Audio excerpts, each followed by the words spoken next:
આજે પહેલી વાર મને બહુ ગુસ્સો ચડે છે. એનું કારણ છે કે મેં કીધું હતું જે ગામમાં મદદની જરૂર હોય તે મને મેસેજ કરજો, હું આવીશ. તો કેટલા લોકોએ મેસેજ બી કર્યા, ફોન બી કર્યા. જેવી રીતે દેવલિયા છે, પૂજપરા છે, અગર છે, સાવલી છે, સુરજીપરા છે, લીંબડિયા છે, બધા ગામોની અંદરથી મેસેજ ને ફોન આવ્યા. હું ગયો તેમાં ખરેખર આ વગર કામના અમુક કામવાળાઓએ મને બોલાવ્યો. અને હવે ઠંડીની અંદર જે સુરજીપરા છે, અગર છે, લીંબડિયા બધાને જરૂર હતી તો તંગરીજીની મદદ તો હું કરી, જે મારાથી બની જે કોશિશ કરી મેં.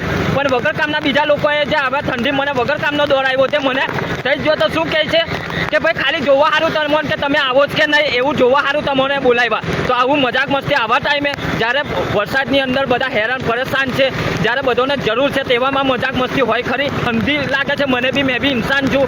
આવા ટાઈમે મેં તમારી લીધે દોડધામ કરતો હોય ને તમે મને ખાલી એટલું કહો તઈ બોલાવીને કે ખાલી આવો જ કે નહીં એટલું જોવું હતું એના માટે તમને મેં બોલાવ્યા હતા. તો આ કઈ રીતે ઇન્સાનિયતની વાત કહેવાય યાર આવું.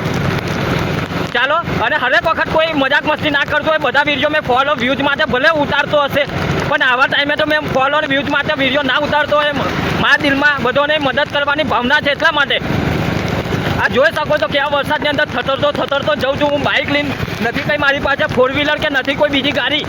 મેં આ નિસ્વાર્થ કોઈ મારી પાસે એના પૈસા નથી આપવાના કે કોઈ પૈસા આપી દેતું મને. મારા દિલથી હું મદદ કરવા નીકળું છું. તમે આવી મજાક મસ્તી કરો તો શું કહેવાય.